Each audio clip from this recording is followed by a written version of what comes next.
Hai, saya Felix dan selamat datang di channel Bos Gadget teman-teman. Dan hari ini saya mau ngebahas soal handphone ini, yaitu Samsung M20 atau M20. Dan seperti yang teman-teman tahu, handphone ini tuh sempat viral kemarin karena ada bocoran yang bilang bahwa harganya hanya 2,1 juta rupiah aja. Tapi kenyataan tak seindah itu teman-teman, karena pas HP ini resmi di Indonesia, HP ini tuh dibanderol dengan harga 2799 dan pas ikut flash sale kemarin hanya kurang 100, yaitu 2699 aja.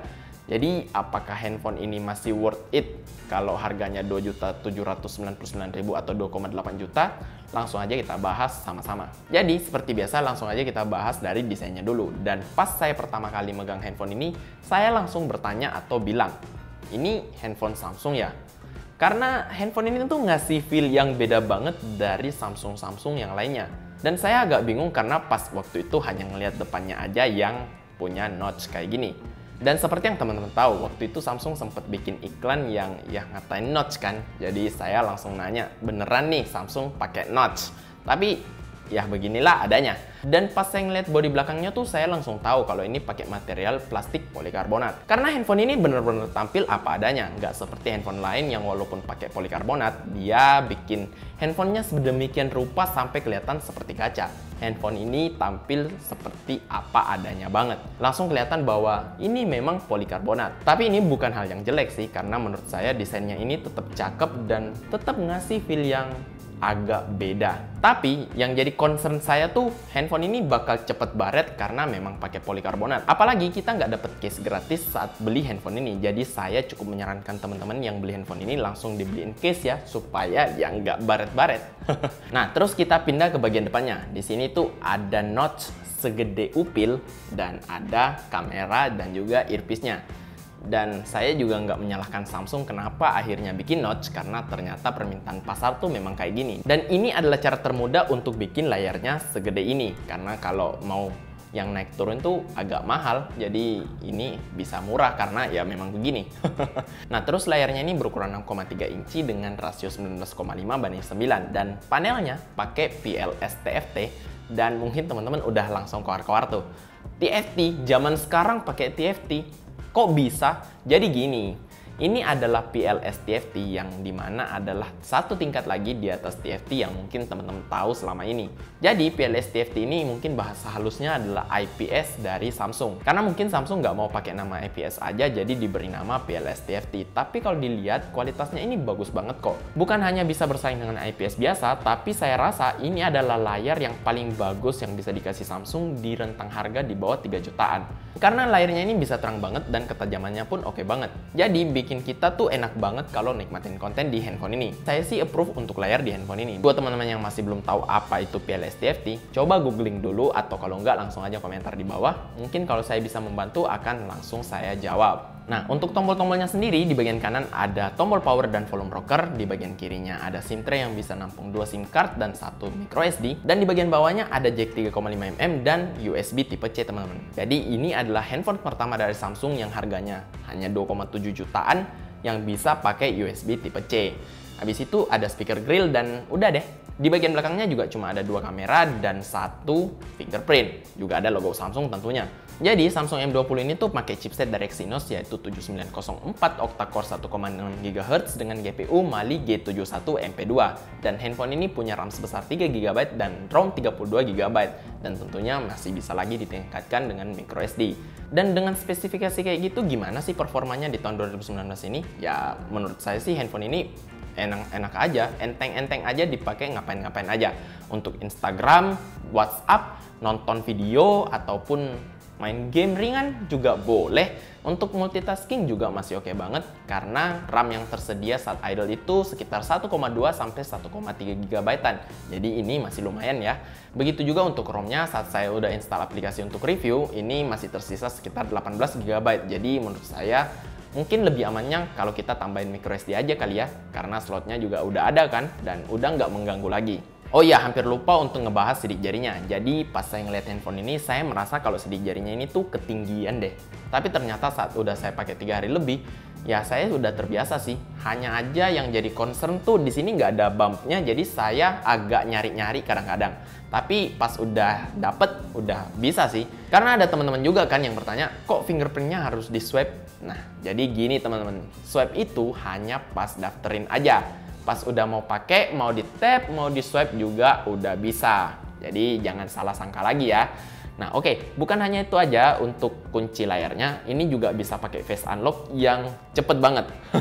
Jadi saya sih lebih sering pakai face unlocknya daripada fingerprintnya karena memang face unlocknya cepet banget sih.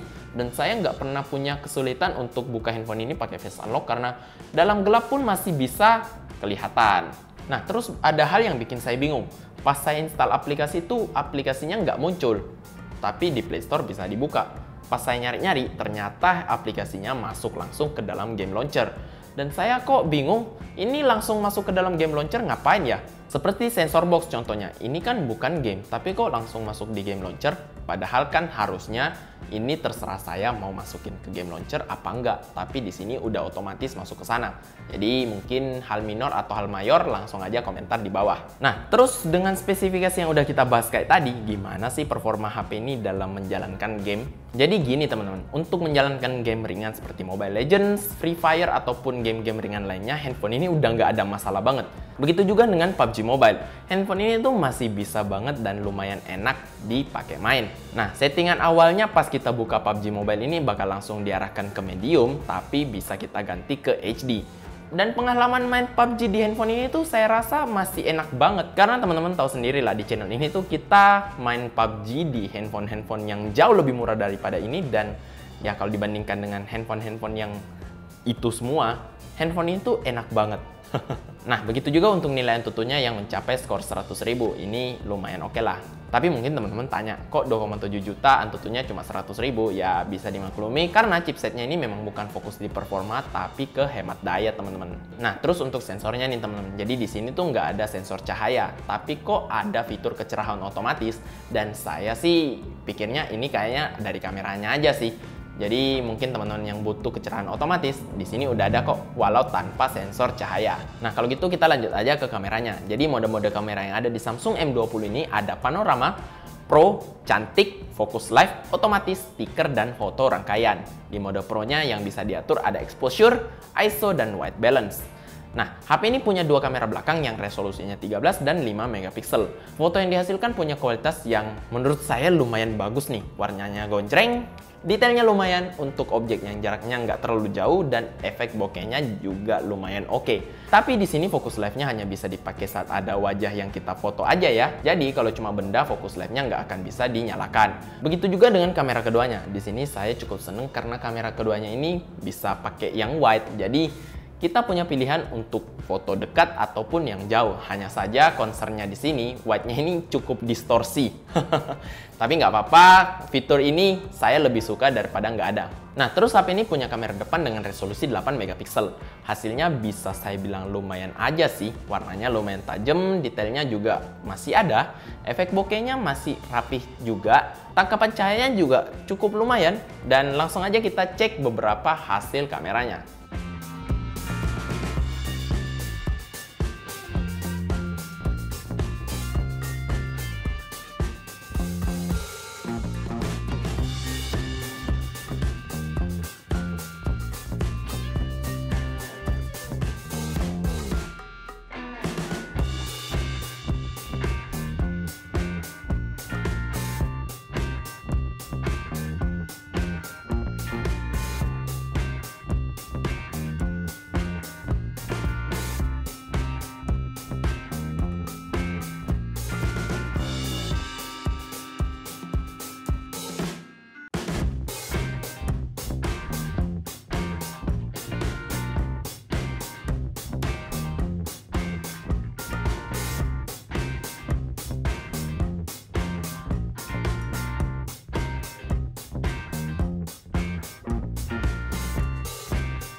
Nah, dan untuk pengambilan video, kamera depan dan belakang HP ini bisa mengambil sampai dengan Full HD. Tapi guncangannya terasa banget nih, jadi langsung aja kita cek hasil videonya. Oke teman-teman, jadi ini dia sampel video dari Samsung Galaxy M20 ini.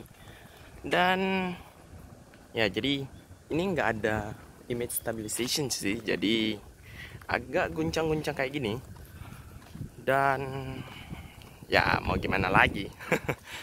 Untuk hasilnya sih ini lumayan bagus, cuman gitu aja, cukup ngeguncang-guncang aja ya.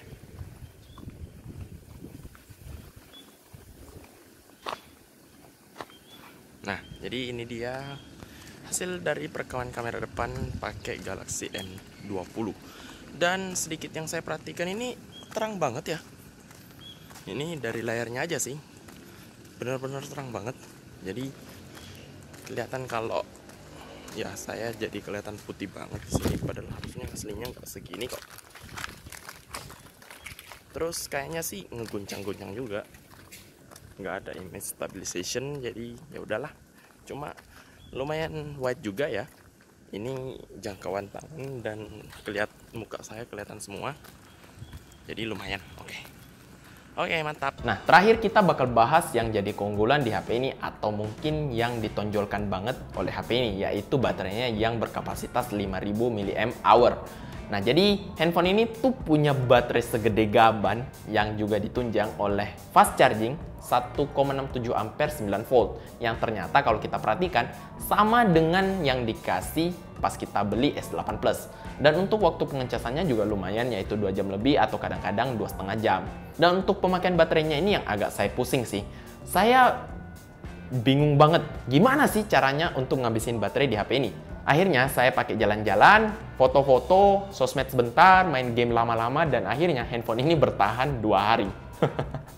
Saya nggak tahu kenapa kok bisa selama itu, tapi mungkin ini karena chipsetnya yang memang menonjolkan hemat daya. Jadi kita langsung masuk aja ke kesimpulan saya. Dan menurut saya, kalau handphone ini dihargai dengan harga 2,1 juta, saya nggak heran kalau hype-nya segede kemarin. Karena ini terasa still deal banget sih, semuanya ada, fiturnya lengkap, dan mereknya udah Samsung. Kameranya juga ala Samsung banget, layarnya juga nggak ada celah sih, karena saya sampai sekarang pun nggak pernah melihat aneh-aneh di layarnya ini, walaupun namanya ada TFT-nya.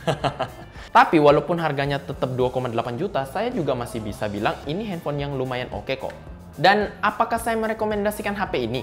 Nah gini teman-teman, jadi kayaknya Samsung ini udah tahu siapa yang ditargetkan untuk penjualan M20 ini. Kayaknya mereka-mereka yang butuh handphone yang baterainya segede gaban, nggak habis-habis, dan bisa bertahan 1 hari 1 malam. Karena handphone ini punya baterai 5000 mAh dan chipset yang memang hemat daya, jadi mungkin teman-teman yang harus banget eksis tiap hari, tiap jam, dan tiap menit, ataupun nggak bisa kalau nggak ada di dunia maya, ataupun nggak bisa banget kalau tertinggal berita, ini mungkin handphone yang cocok buat kalian. Karena ya gitu deh, handphone ini memang menonjol banget lah di bagian itu. Oke deh, kalau gitu mungkin sekian dulu review saya untuk Samsung M20 kali ini. Dan kalau kalian suka dengan video ini, ayo ajar tombol like dan subscribe di bawah. Jangan lupa untuk share video ini ke semua sosmed teman-teman ya. Dan kalau kalian nggak suka dengan video ini, kalian tahulah harus ngapain. Kalau gitu saya Felix undur diri, kita ketemu lagi di video selanjutnya. Bye-bye.